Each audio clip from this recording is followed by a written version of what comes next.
అన్న నమస్తే అన్న.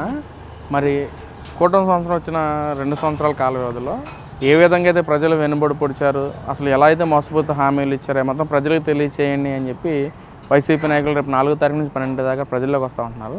అసలు ఏంటి వచ్చి అసలు ప్రజలు ఏమని అడుగుతారో, ప్రజలు ఎలాంటి సమాధానం చెప్తారు వాళ్ళకి?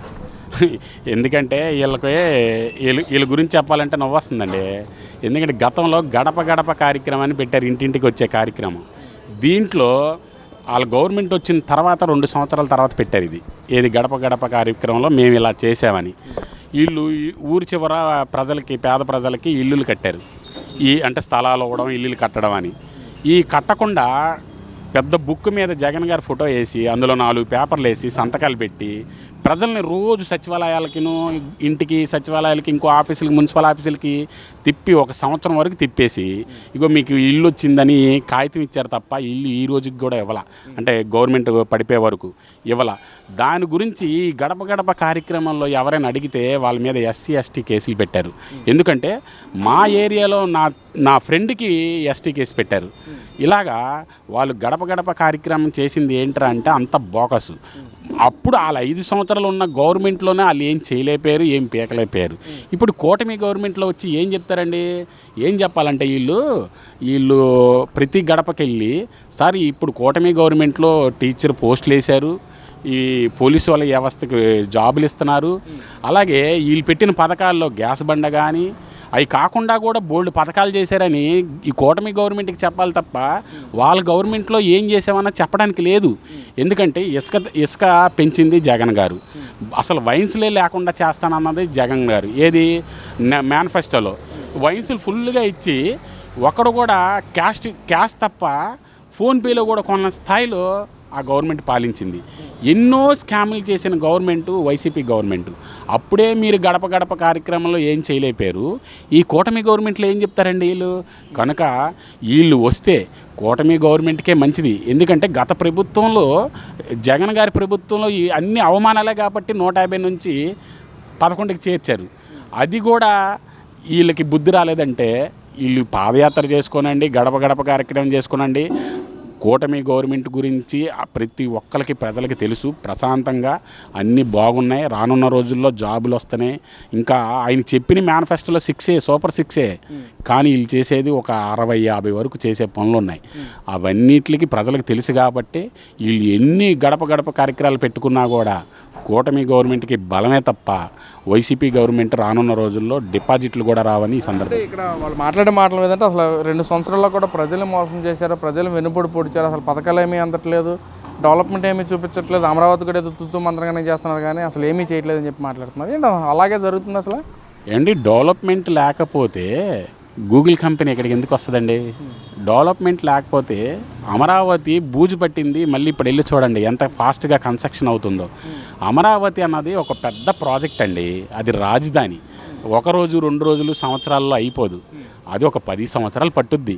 అంటే మళ్ళీ కూడా చంద్రబాబు నాయుడు గారు కూటమి గవర్నమెంట్లో వస్తే అప్పుడు 10 సంవత్సరాల తర్వాత మీరు అడగండి ఏం చేశారన్నది. అదేం పేక మేడలు కాదండి. వెంటనే కట్టేసి సెట్టింగ్ లాగా, బాహుబలి సినిమాల సెట్టింగ్ లాగా కట్టేయడానికి కాదది.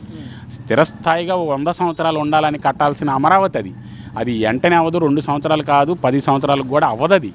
కానీ దానికి కూడా అవగాహన లేకుండా వీళ్ళు మాట్లాడుతున్నారంటే వీళ్ళు ఎంత బుద్ధిహీనిలో దీన్ని బట్టి అర్థమవుతుంది. అలాగే అభివృద్ధి అంటున్నారు. 2 సంవత్సరాలు అయిందండి, ఇంకా 3 సంవత్సరాలు అయింది. మీరు ఎప్పుడు అడగాలి? లాస్ట్ 6 నెలల ముందో, సంవత్సరం ముందో మీరు అడగాలి. మీ గడువు అయిపోయింది, మీరు ఏం చేశారని.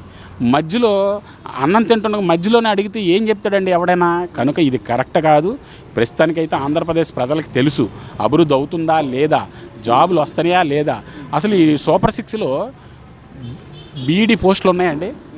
లేవుగా, మరి పెట్టాడుగా.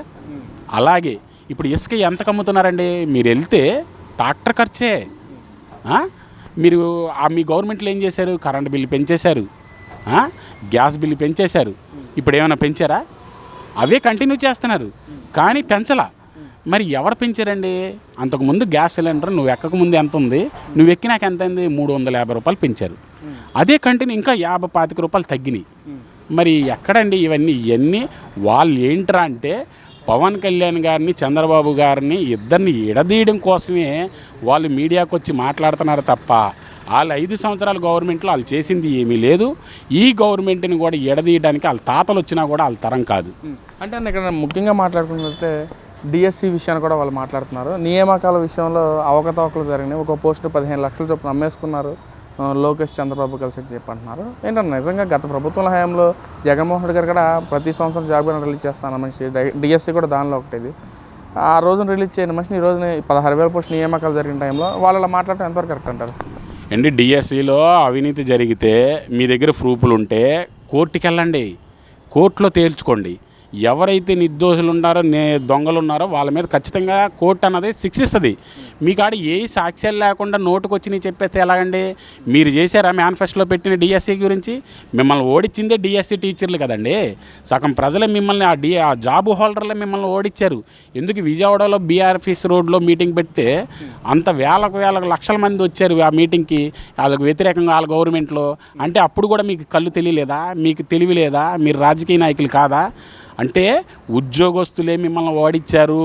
కారణం ఏంటంటే ఉద్యోగస్తుల దగ్గర అవినీతి చేసి వాళ్ళ సొమ్ముని మీరు తినేసి వాళ్ళ ఖజానాని మీరు తరలించి వేరే పథకాలకి వాడడం వాళ్ళకి నచ్చక మిమ్మల్ని ఓడించారు. ఇది తెలుసుకోండి. ముందు మీకు తెలిసినా కూడా చెప్పరు, ఎందుకంటే మీకు సిగ్గులేని జన్మ.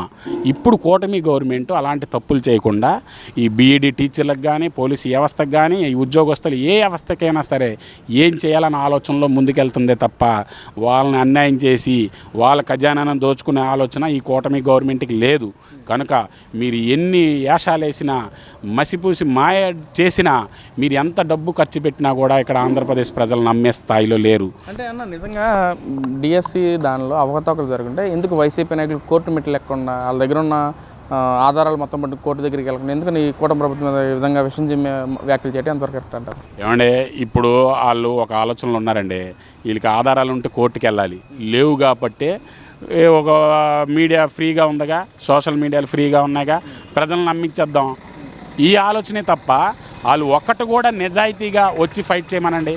మీకు దమ్ముంటే ప్రజలకు ఏం అన్యాయం జరుగుతుందో దాని మీద పెట్టండి, మీరు సాక్ష్యాలతో పెట్టండి, మేము స్వాగతిస్తాం. ఈ రోజు కాకపోతే రేపైనా మీకు నిజాయితీగా ఉంటే తీర్పిస్తుంది కోర్టు. ఎన్నో కేసులు కోర్టులు తీర్పులు ఇచ్చినవి ఉన్నాయి. ఈ రోజుకి కూడా మీ జగన్ గారు కేసుల చుట్టూ తిరుగుతున్నారంటే కోర్టు నిజాయితీగా ఉంది కాబట్టే మీరు కేసుల చుట్టూ తిరుగుతున్నారు. మరి మీ గవర్నమెంట్లో కోర్టు నిజాయితీగా లేకపోతే మీరెందుకు కేసులకు వెళ్తారు? ప్రతి శుక్రవారం కేసుకి వెళ్ళి సాక్షి సంతకం ఎందుకు పెట్టారు? అదే ముద్దాయి సంతకం పెట్టారు కదా, మరి కోర్టు మీద నమ్మకంతోనే వెళ్ళింది. మరి మీకు మీ దగ్గర ఏమైనా సాక్ష్యాలు ఉంటే ఇక్కడ అవినీతి జరిగితే చంద్రబాబు గారిని, పవన్ కళ్యాణ్ గారిని కూడా శిక్షించడానికి కోర్టులు రెడీ. మీ జగన్ గారు ఒకటి, చంద్రబాబు గారు, పవన్ కళ్యాణ్ గారు ఒకటే అని చూడదు. లా అండ్ ఆర్డర్, ఇండియన్ రాజ్యాంగం అంటే అదే. ఎవరైనా సరే కోర్టు భవన్లో ఒకలే. అందుకని మీ దగ్గర సాక్ష్యాలు ఉంటే కోర్టుకి వెళ్ళండి, లేదా మూసుకొని ఇంట్లో మీ పని మీరు చేసుకోండి. ప్రజలను మోసం చేస్తానంటే ఈసారి ఊరుకోరు. ఆంధ్రప్రదేశ్ ప్రజలు ఖచ్చితంగా మీకు మళ్ళీ బుద్ధి చెప్తారు.